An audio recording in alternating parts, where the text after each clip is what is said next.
Das Unternehmen Kercher wurde vor ca. 80 Jahren in der Nähe von Stuttgart gegründet und befindet sich immer noch in Familienbesitz.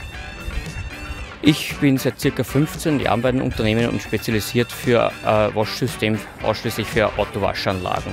Früher mit Europetrol gearbeitet? Ja, ich betreue diesen Stützpunkt schon seit einigen Jahren hier in Serbien. Und wie ist die Zusammenarbeit? Ich bin mit der Zusammenarbeit mit Europetrol sehr zufrieden. Gibt es so dieselbe Waschanlagen schon in Serbien irgendwo anders auch? Ja, es gibt in Belgrad eine zweite Waschanlage von Kercher.